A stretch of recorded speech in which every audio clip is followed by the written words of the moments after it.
Corona virus के चलते भारत एक बड़ी मुसीबत से गुजर रहा है। न केवल लोगों की जानें जा रही हैं बल्कि नौकरियां भी दांव पर है। इसके चलते यूपी सरकार ने पिछले दिनों 10 लाख जॉब देने का वादा किया है अगले 6 महीने में। ये कितना कामयाब होगा ये तो आने वाला समय ही बताएगा, लेकिन प्रतिक्रियाएं आनी शुरू हो गई हैं।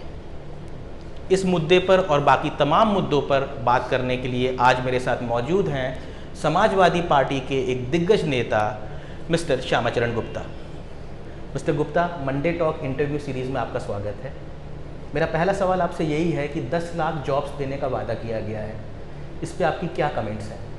23 करोड़ आबादी के उत्तर प्रदेश में जो जॉब्स दिए हुए हैं सरकार के द्वारा, वही बच जाएं बहुत है। नए जॉब कहाँ से क्रिएट होंगे? कोरोना की वजह से आर्थिक संकट अलग से बढ़ गया है। वेतन देना ही बहुत संकट में हो गया है। आप देखिए, तरह तरह की कटौतियां शुरू हो गई हैं। जी, सरकार ने ही शुरू कर दिया है। प्राइवेट उद्योग बंद हो गए हैं, उनमें अलग जॉब के संकट हो गए हैं। ऐसी स्थिति में प्राइवेट हो तो सरकारी हो तो यही काम धंधे, यही जॉब्स बचे रह जाएं, बहुत बड़ी बात है। नए कहाँ से हो जाएंगे? नए कहाँ से क्रिएट हो जाएंगे? मनरेगा के माध्यम से सड़कें बनवाना, तालाब खुदवा देना, नए नए काम क्रिएट करके उस पर आप सिर्फ गल्ला बंटवा करके, मुफ्त में बंटवा करके और उसमें उसके माध्यम से काम करा करके भले चाहे आपको जॉब दे दो, तो उस पर भी जो उस तरह का काम कर सकता होगा वही करेगा। हर आदमी नहीं कर पाएगा। BA MA पास लड़के जो पढ़े लिखे लोग बेकार घूम रहे हैं, उनसे मट्टी नहीं उठेगी। तो ऐसी स्थिति में जो जिस लायक है, जिसकी जैसी योग्यता है, उसके लायक काम अगर क्रिएट किया जाएगा तब तो वो काम मिलना कहलाया, वरना तो संकट है। कोरोना के समय में जो बेरोज़गारी फैलती चली जा रही है, इसको नए सिरे से अध्ययन करना पड़ेगा। किसकी क्या योग्यता है, किसकी क्या क्षमता है, किसकी क्या शिक्षा है। यद्यपि कौशल विकास योजना जो नया विभाग सरकार ने खोला है, जी, अच्छा विभाग है। उसमें इस बात का अध्ययन होता है कि किसकी क्या कौशल है, किसकी क्या योग्यता है, उसको अध्ययन करके उसके लायक उसको योग्य बनाया जाए, तब फिर उसको काम मिले। और ये एक ऐसा विभाग है कि उसमें सरकार पर ही निर्भर नहीं रहे, उसको कहीं भी प्राइवेट जॉब ढूंढे, काम सीख ले, काम ढूंढे। तो विभाग तो है, सरकार का प्रयास हो रहा है, लेकिन हमारे देश की आबादी भी इतनी अधिक है कि सबको जॉब दे पाना सरकार के लिए कठिन है।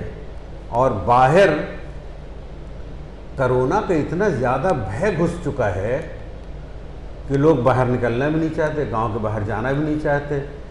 शहरों से पलायन हुआ है, अब पुनः शहर में जाना नहीं चाहते। सरकार के लिए भी कठिन है, जनता के लिए भी कठिन है, गार्जियंस के लिए भी कठिन है। परिवार का मोह, बच्चों के लिए मोह, वो भी बाहर नहीं जाना चाहते, बाहर नहीं भेजना चाहते। तो इस समय हकीकत तो ये है कि समस्या तो बढ़ती चली जा रही है। अब कृषि का काम ऐसा काम है जो पेट भरने का काम तो कर देगा। कृषि के काम में लगे हुए लोगों से भूखमरी तो खत्म हो जाएगी, पेट भर जाएगा, लोग भूखे नहीं सो पाएंगे। लेकिन अन्य जो और आवश्यकताएं जीवन की हैं, शिक्षा है, वस्त्र है, पढ़ाई लिखाई है, आना जाना है, यातायात है, शादी ब्याह है, कोई बीमार हो जाए तो उसके लिए दवा है, सरकार कुछ न कुछ इंतजाम उस पर भी कर रही है। लेकिन ये आवश्यकताएं और ज़्यादा हो जाती हैं। ऐसी स्थिति में परचेजिंग पावर नहीं बढ़ पाएगी। जब परचेजिंग पावर नहीं बढ़ पाएगी, ऐसी स्थिति में दूसरे उद्योगों पर उनका प्रभाव पड़ेगा। कोविड-19 को जिस तरीके से यूपी गवर्नमेंट टैकल कर रही है, इसके लिए प्राइम मिनिस्टर नरेंद्र मोदी ने योगी आदित्यनाथ जी की प्रशंसा की है। आपको कैसा लगता है, कैसा टैकल किया गया है? देखिए, ऐसा है, प्रधानमंत्री की कुर्सी में बैठने के बाद प्रधानमंत्री ने भी अपने दायित्व को पूर्ण रूपेण निभाया है, और उसी तरह से मुख्यमंत्री की कुर्सी में बैठने के बाद योगी आदित्यनाथ ने भी अपने दायित्व को पूर्ण रूपेण निभाया है। अब वो तो दायित्व को निभाने के बाद दोनों प्रशंसनीय हैं, दोनों की प्रशंसा होनी चाहिए और हो भी रही है। कोई भी बैठे, कोई भी सरकार हो, किसी भी पार्टी की सरकार हो, उनको दायित्व निभाना ही पड़ेगा।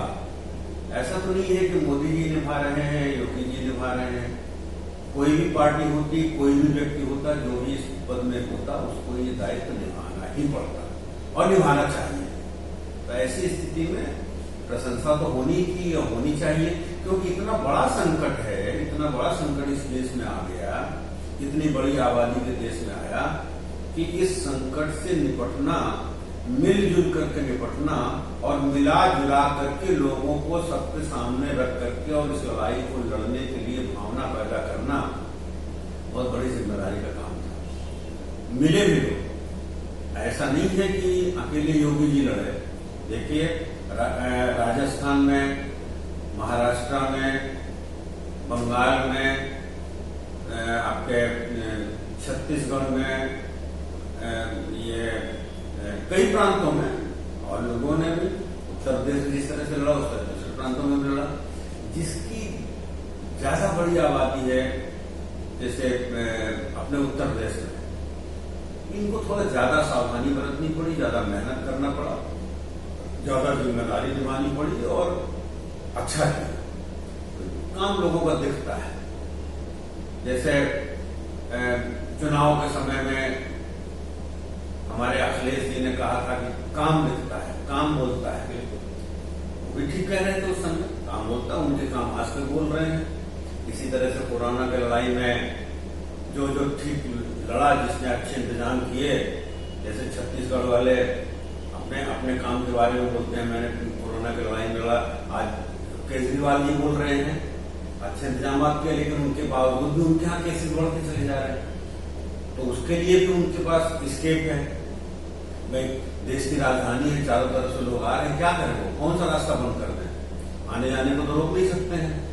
हर जाति, हर धर्म, हर क्षेत्र से, हर उम्र के लोग, हर संप्रदाय के लोग, हर तरह के काम के लोग देश की राजधानी में आते हैं, और आना पड़ेगा, आएंगे। तो केजरीवाल को क्या बोल दिया जाए? केजरीवाल तो रातों दिन मेहनत कर रहा है। मैं तो चाहता हूं कि जिस तरह से प्रधानमंत्री जी योगी जी की तारीफ कर रहे हैं, उसी तरह से केजरीवाल की भी तारीफ अगर कर देते तो बड़ा अच्छा होता। अच्छा, इससे नैतिकता की बात है। चलिए, रातों दिन तो केजरीवाल भी बेचारा लगा हुआ है। केजरीवाल भी उसी तरह की प्रशंसा का पात्र है जिस तरह से योगी जी प्रशंसा का पात्र है। हम अपने तीसरे सवाल पे आते हैं। अगर यूपी की बात की जाए और लॉ एंड ऑर्डर की बात ना की जाए, ऐसा हो ही नहीं सकता। तकरीबन आधा समय बीत गया है स्टेट गवर्नमेंट को स्टेट में रूल करते हुए। आप लॉ एंड ऑर्डर को कैसे देखते हैं?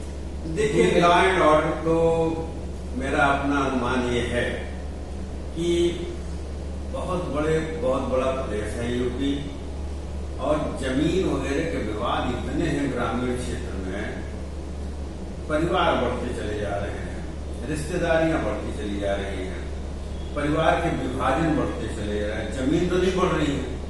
तो ज्यादातर विवाद जमीनों के, बंटवारों के।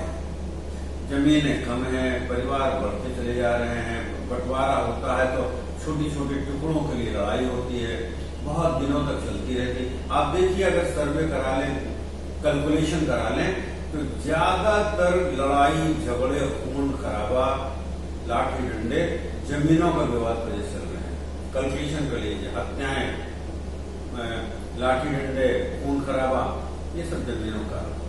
अब इस पर पुलिस क्या करे, सरकार क्या करे।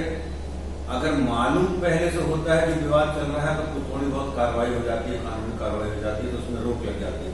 लेकिन जब लड़ाई झगड़ा हो चुका होता है तो उसके बाद तो फिर कानून अपना काम करता है, बंद कर देता है, फिर 300 को करता, 307 करता, आगे आगे।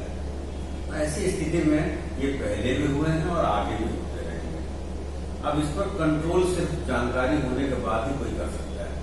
रही बात गरीबी, कहीं कहीं पर भूखमरी के कारण लोग लूटते हैं, चोरी करते हैं, डकैती डालते हैं। अब उसके लिए कोई क्या उपाय है? सरकार प्रयास कर रही है कि भूखमरी न होने पाए, भूख से हत्या न होने पाए, भूख से कोई मरने न पाए। सरकार के प्रयास चालू रहते हैं। उसके बावजूद भी आदतें कुछ गड़बड़ा गई हैं कि लोग एम्बिशियस हो गए हैं, ज्यादा चाहते हैं, ज्यादा खर्च करना चाहते हैं, तो उस पर लूट करते हैं, चोरी करते हैं, ठुमारी करते हैं। मैंने इस तरह के आदतें बिगड़ती जा रही हैं। ऐसी स्थिति में लॉ एंड ऑर्डर थोड़ा बहुत तो भाई कंट्रोल करने से तो कंट्रोल होता है, लेकिन पूर्ण रूप में हिंदुस्तान में कहाँ का लॉ एंड ऑर्डर ठीक है, कुछ न कुछ तो होता रहता है। ये जरूर है कि कंट्रोल करने की कला कुछ अधिकारियों में अच्छी होती है, वो कर लेते हैं। कुछ अधिकारियों में थोड़ा सा अपना अलग तरीका होता है करने का। मैंने बहुत से अधिकारियों को देखा है अपने जीवन में, राजनीति में भी, कि उन लोगों ने किया है लॉ एंड ऑर्डर को कंट्रोल किया है। कुछ लोगों के जमाने में बिगड़ भी जाता है। तो दोनों तरीके हैं। अब इसकी व्याख्या मैं ज्यादा नहीं कर पाऊंगा, इसलिए कि 100% कानून व्यवस्था सुधरी रहे तो बहुत नामुमकिन बात है। अधिक से अधिक सुधार रहे, यही उपाय किया जा सकता है। मैं अपने लास्ट के 2 सवालों पे आता हूँ। जब एक नॉर्मल ट्रेंड देखा गया है कि लोग बाकी पार्टीज को छोड़ के बीजेपी ज्वाइन कर रहे हैं, उस समय आपने बीजेपी छोड़ के समाजवादी पार्टी ज्वाइन की, क्या इसकी कोई खास वजह है? देखिए, ऐसा है कि मुझमें सत्तारूढ़ता नहीं है। मैंने ईमानदारी से काम किया है और ईमानदारी से ही काम करूंगा। जब मैंने देखा कि अब पहले 90% नहीं 99% ईमानदार, सच्चरित्र और अच्छे लोग भाजपा में थे, और जैसे सत्ता में भाजपा आई वैसे ऐसी एंट्री खुली भाजपा की कि देश का जितना भी भ्रष्ट, बेईमान और गलत किस्म का तबका था, राजनीतिक तबका, उसकी सबकी एंट्री खुल गई भाजपा में आने के लिए। केन प्रकार सरकार बनाने की प्रवृत्ति बन गई भाजपा की। मुझे नहीं सुना, मुझे अच्छा नहीं लगा। मैंने उसका विरोध किया। इस बात का गलत लोगों का प्रवेश, गलत लोगों को टिकट दे करके, गलत लोगों को मंत्री बना करके भाजपा को खराब मत करिए। और कुछ दिन लगेगा सरकार बनने में, बनने दीजिए, होने दीजिए, बनेगी। लोग भाजपा को पसंद करते हैं, लेकिन ऐसी प्रवृत्ति कि नहीं कल ही सरकार बननी चाहिए, बना तो लिया लेकिन भाजपा को बदनाम कर लिया, मुझे थोड़ा अच्छा नहीं लगा। तो मैंने विरोध किया, तो विरोध करने का इनाम मुझे मिल गया, मेरे टिकट काट दिया गया। तो फिर मैं कुछ दिनों तक रहा सपा में पहले भी। तो मुझको सपा के मुखिया ने कहा कि अगर आप मुझे समझो तो फिर से आ जाओ हमारे साथ। मैंने उसको स्वागत योग्य माना, मैंने हाँ कर दिया कि ठीक है। तो मैंने इसलिए स्वीकार कर लिया कि ईमानदारी से, सच्चरित्रता के साथ राजनीति तो कहीं भी किया जा सकता है। तो मैंने पहले भी सपा में ईमानदारी के साथ किया था। मेरे ऊपर किसी तरह का कोई दाग वहां भी नहीं था। यहाँ भी मैंने राजनीति किया, जितने दिन तक किया, मेरे ऊपर कोई दाग